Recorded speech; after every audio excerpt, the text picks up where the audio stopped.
Because remember, the idea was to come up with an estimate and then go back and compare that estimate to the observations in the data set. And what I'm going to then do is have a column of errors. How wrong was that estimate? Well, what we always do to find the error is we look at the observation minus the estimate.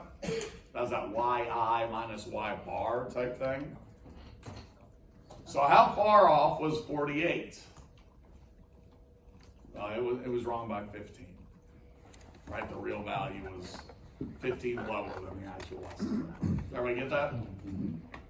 And I can do that for the rest of them, but that's why I love Excel, because it just allows me to copy that formula down. And if you don't know your Excel, you can ask me about it during the break, ask a group member. This isn't too tough, but it's worth knowing. Yeah. I just had a question. Negative 15, if 48 is 15 above. Is 14 bigger? That's how they define it. You can see in the next step, it doesn't matter. Okay. So yeah, I always thought it was kind of backwards, to be honest, but that's all right. Looking at it backwards.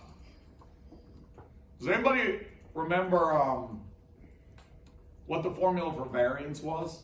Yep. So let me write something down. It's in this block, don't I?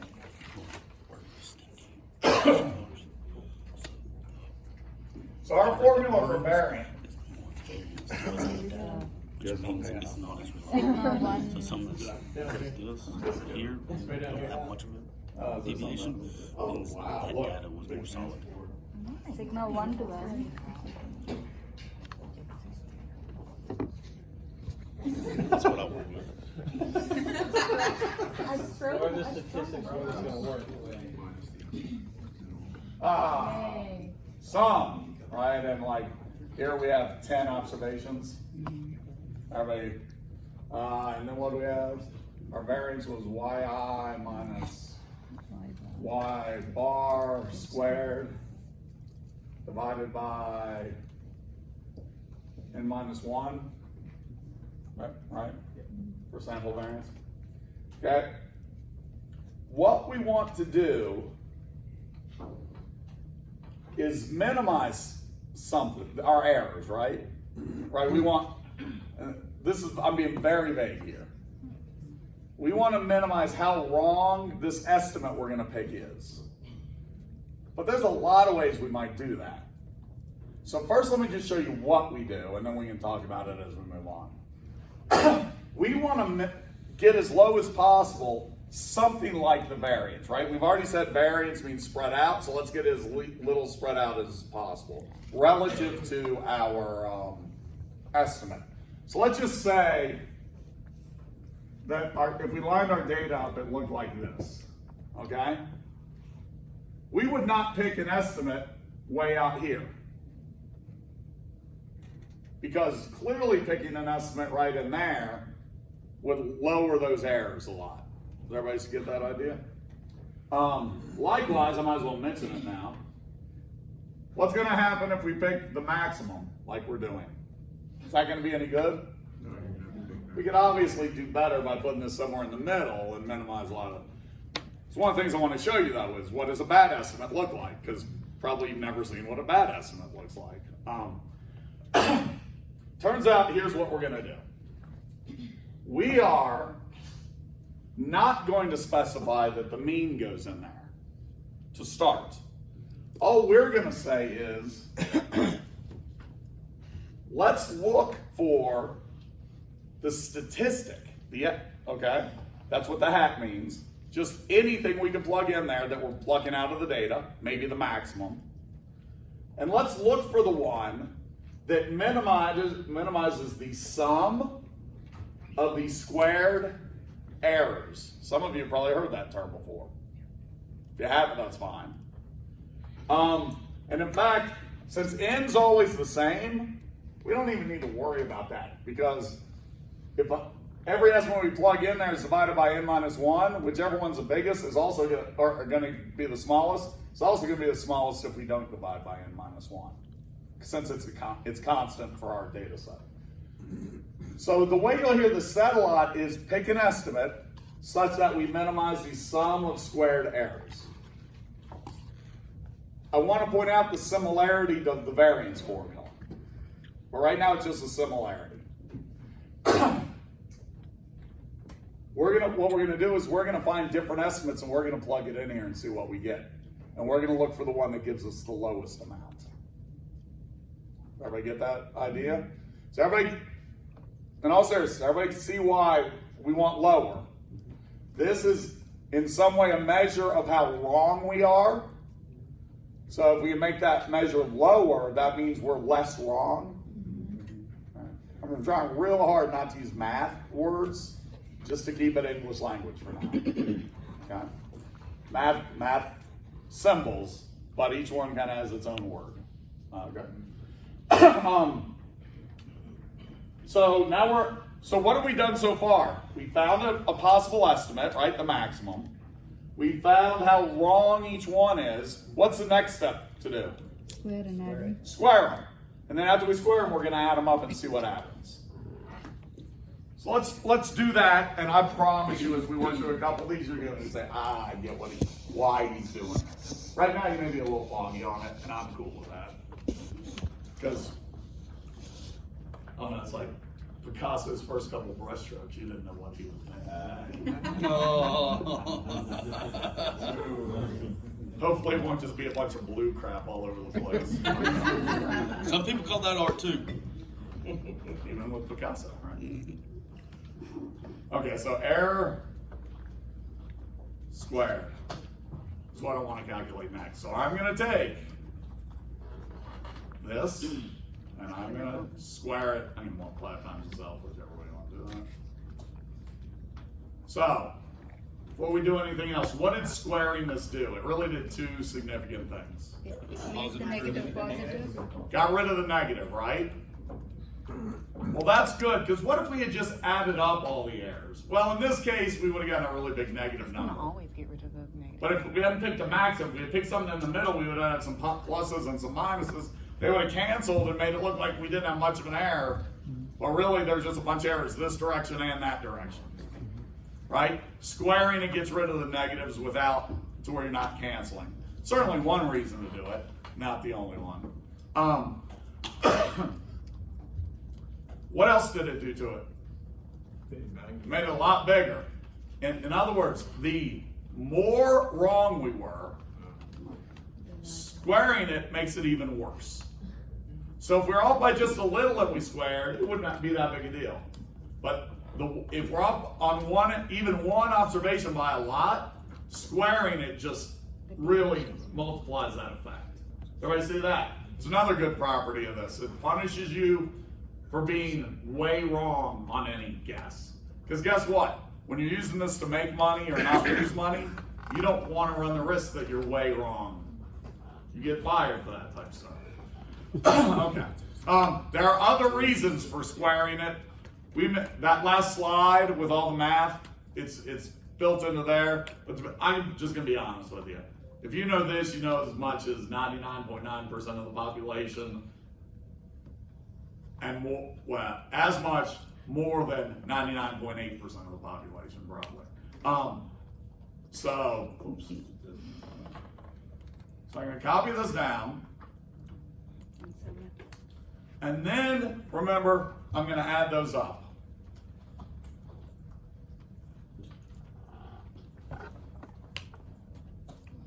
I guess 1,652. What does that mean? Statistic. Well, that's what it is. And that's what it is. That's what it meant. Jen, was that you? Nothing. You can tell me I sat up here and did this? Because you would be absolutely right. They laughed at you, but you were right. This is for comparison to what other estimates produce. Means nothing by itself, but if it's lower than what every other estimate produces, it means a hell of a lot. It means it's the best one, right? So until we compare this to anything, it actually does mean nothing. Thanks. You didn't fall for my crap. I like that. right? I kind of led you guys in. It means something. Yeah, Rocky. Well, you're making estimates because you don't know the price. So technically, aren't all estimates altogether meaningless unless you know the price to begin with? Well, Because this gives you a grade if you know the error, but you just well, estimate. we're gonna know the error too. Then why make the estimate? Because if you know the error, then you know the price. Well, we know the error. We're gonna know the errors from the past estimate. So you're right. We don't know the price, but we're trying to get the estimate that's gonna be closest or most accurate for the upcoming price, for the upcoming sale. So we definitely don't know how much it's gonna sell for, but we're trying to get the best prediction of what it's gonna sell for. So that's what we're after here. And then the issue becomes, to come back to your statement, is one going to be any better than the other? And so that's kind of what we're discussing now. All right. 1652. Just jot that down in the corner or something. What's another estimate we could use? 35. 37. 37. You and your whoever said 37, stop being so tricky. I know where you got that. I know where you got that. How about this? Just humor me. What about the minimum? What's the minimum here? 24.5? Okay, so I just putting it down there to remind you. But remember what we do with the estimate is we put them in this column. Put it in this column. And we copy it down there. And notice, because I'm really sly at Excel, and all the cells are referenced, I get it automatically. I get 2004.5. What does this mean, Jen? This one is more wrong than the first one. I kind of like the way you said that. I was just going to say worse, but more wrong. Fine with me. Yeah, this one's got a higher sum of squared errors. So based on what I said over here, that's how we're going to judge an estimate. This one is worse. The minimum is worse than the maximum. By the way, that is not always true. You could have a different data set where the minimum was better than the maximum. Doesn't really matter because neither one of them is the best. I'm just using this to show you, instead of taking for granted what a statistical package may give you, I want to kind of give you a feeling for what's behind it.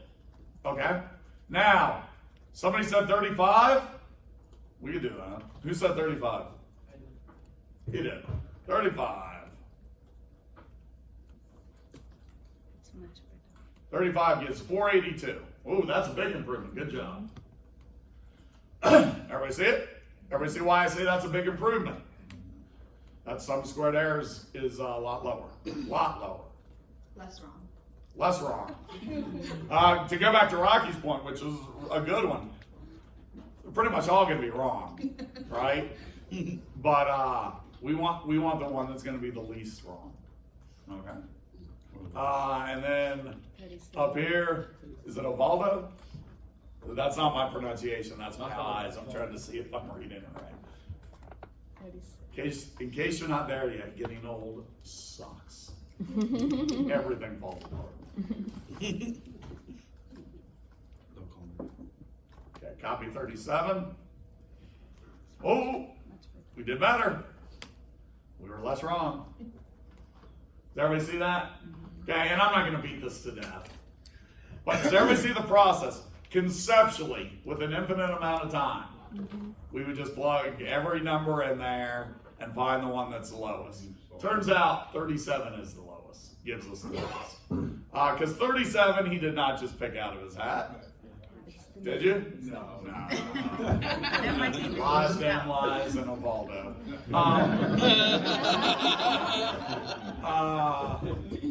37 is the average of the old selling prices. So, what am I saying? That if we plug that in there, right, not the hat, just any old estimate, but we plug the mean in there, this thing will be the lowest possible for our given data set. And then if we adjust it by n-1 to account for the error within the error, so we're looking for the so look at this divided by n would be the average error, right? Just dividing the errors. Subtract 1, and that accounts for the using an estimate within the estimate, to where it's unbiased, right? What we talked about. It is not a coincidence that this is the definition of variance.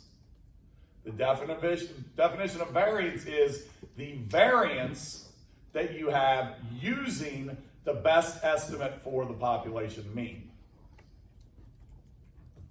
Did everybody get that? I mean, I can be honest, I've tried to stay as simple as possible. This is some deep shit. I mean, it really is. And I could pluck 10 statisticians off the street, and I guarantee at least half of them wouldn't be able to talk to you about it like this. To them, it's just a formula that they use. Right? Once again, I want you all to understand what it is once in your life, but hopefully deep enough to where it sticks with you. Because I got news for you. Formulas don't stick with you. You got to use them over and over and over again. But a good story, a good explanation tends to stick with you for a long time. Okay? You can Google this and find it and look at it in 10 seconds. Understanding what it is would take a lot longer. Okay? So hopefully that explanation will stick with you. Now, oh, yeah. In your definition of variance, you use variance. Yeah. You said, so what a variance is the variance of. No, that's not how I meant. I see exactly what you're saying, and then that's probably just poor use of transitional terms. So what the definition of variance that I showed you is this general idea, but with the mean plugged in there. So this is kind of the general idea of sum of squared errors. When we divide by n, the average sum of squared errors. General idea, when we plug y bar in, two things come with that. First of all, why plug y bar in? Well, because, and I've kind of I haven't shown you, but I've kind of hinted at that this is the best estimate. Okay? And once we plug the best estimate in to this general formula, it's not just a coincidence. That's exactly where the variance formula comes from. So I think I used this general thing and called it variance. I should have been more specific, that it's broadly the average sum of squared errors. Yeah, right. Is that supposed to be n equals 1 or supposed to be as n approaches 1? Because What? if n equals 1, then we got a It problem. becomes 0. Yeah, so and- should that be like the limit as n approaches 1? Or? No limits here. Okay. This says we have 1 to 10 observations. Mhm.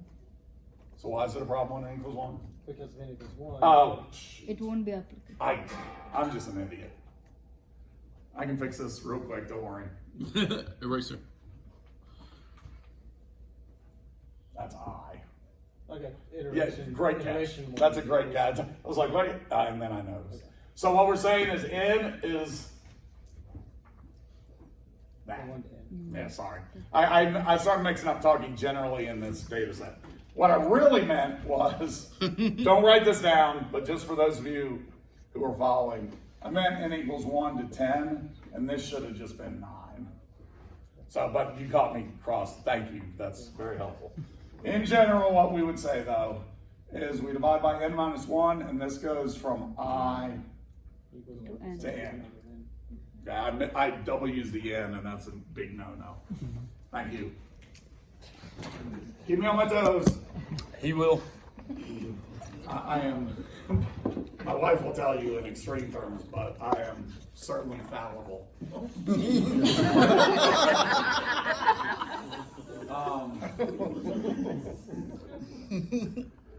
All right, so everybody see the 442?